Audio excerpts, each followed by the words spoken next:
Hey, how much? It's a bit of a weird question just to drop on you now.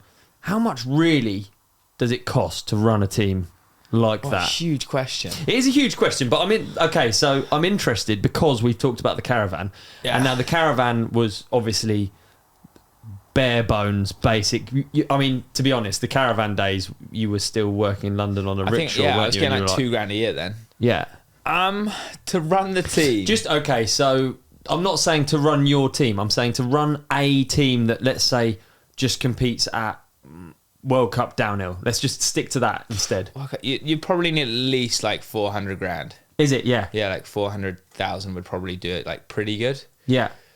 And then obviously like more salaries come into it and like you hear like some of these other team budgets, and I don't know where they do spend the money. Some of these other team budgets that are so high. Yeah.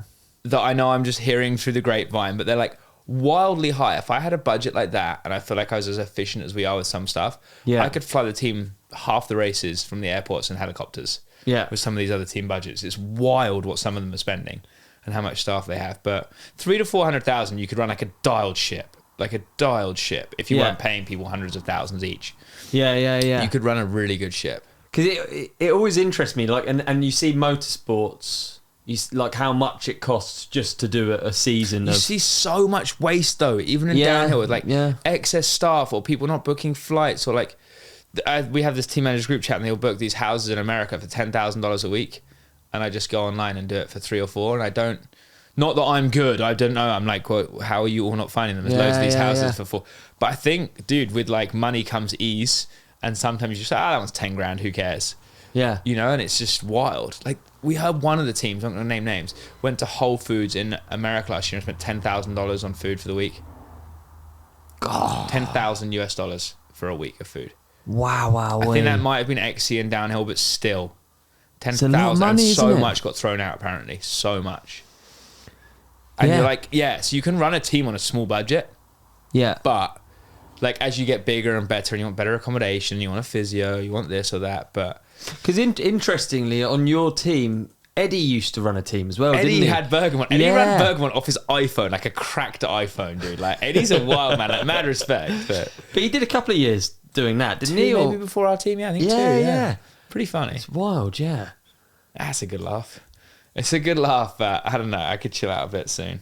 I feel like Pivot and everyone's trusting us so much and investing in it. I need to like trust the process more and like hand a bit away to someone and like let some people do some more. And it's clearly working. I guess the biggest difficulty is when you like run something, it's like giving it to someone else is actually and it's scary, funny. We're saying like Pivot is so trusting. Like Chris has only been to a couple World Cups, the owner. Yeah. And we never really get audited by Pivot. Like they don't send like a member of staff like, hey, can you go check on the team this week and like make sure they're doing this race thing. Yeah. They're so amazing, the company and all the people behind it. They just trust us. Yeah. Which is so we're just left to our own devices. Here's a budget, here's the bikes you need. Not just like here's it, go away, but like super involved, but like they fully trust us in Europe running the races. But I think that's how it should be, isn't it? Yeah, it's amazing. It works. I think you can see it works so well with that Innsbruck week and the whole team winning this, winning that. And some people are like, oh, it's just Pivot and like they're not even professional, they're gypsy or this. We're so like dialed really, I think, behind the scenes, and we're like, no, you just have work fun, hard.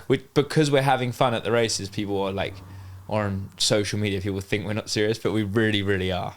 Well, I think it'd be quite hard to think of how much like you won just at Crankwork. Like everyone's there, aren't they? Yeah, well, it's kind of easier than a World Cup, but yeah, there's still some good people. Why was it easier? There was less good riders there, to be fair. There was less good riders, so that was the other thing. Like, it was cool having the pressure that I was there, being like, I should win this. Not in a big-headed way, but I was like, I'm riding good at the minute. I'm 2 seconds off the pace of the World Cup. I'm not miles, I'm 2 seconds. Yeah. I should That's what you feel like you're at the minute, 2 seconds off the pace.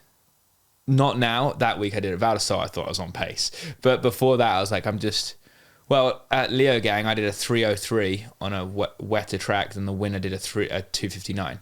Yeah. He went down 2 hours later than me because I did a bad semi. 2 hours later and beat me by 4 seconds. 3 or 4 seconds on a quicker track. So I feel like the pace is there. But yeah, I don't even know where we're going. That Innsbruck was good. Innsbruck was good. And then I actually honestly thought this, like all of the build up to you sitting on the seat, it wasn't ideal, but I still just thought, Man, do you know the build-up? I'd start the build-up. We actually like had time off that week to go play golf, which is funny. So we went and played this like mountain course, like a 9-hole mountain course. You like golf? Pardon? I do like golf. Are you any good? There you go. I haven't played in 4 months or something because I've been too... Last time I played was in New Zealand, so March or February, because I've been too busy with the team. And I was so excited for the day off, dude. Go up there and I'm just like... I'm swinging, you know what I mean? When you're swinging, you're swinging. I go out and I'm having a laugh with everyone, so confident. I parred 5 holes out of 9. Really? I've never done more than 2 in my life. Okay, a couple of mulligans, maybe, like where you re-tee. I think I did 4 proper ones, actually, and 2. So maybe I did 6, but 2 of my re-tee shot. I've never played good at golf that good in my life. But, dude, you know when you walk up to the course, I was just like, Rinval Sol. I was feeling it. I was feeling myself. I'm not going to lie here, so I hope I don't come across like a dick again. But, dude, I was just like, I'm on this week. I'd won Crankworks. I love Val de Sol. I was like, I got the day off to play some golf. Went up there, I was like, I'm going to play some golf. And you play some golf. It's the same as when you turn up to a downhill. And honestly, dude, I'm walking down the golf course in my head like, we're on this week. And it's the smallest thing, and your mental state is so big in downhill. Oh, dude. And I knew I was on because I played golf good. Yeah. How weird is that? And I left the golf course in the car, there's music on, like, practice tomorrow, baby. Like, I'm ready. What do you reckon the difference is in everyone at the top, in the top 10, actually, as riders? Who played golf good that week? Yeah. Did you enjoy this clip? If so, please like and subscribe. The full episode is available by hitting one of the links on the screen right now, or type the Ride Companion into your favourite podcast app. We've even put links in the show description for you. Cheers!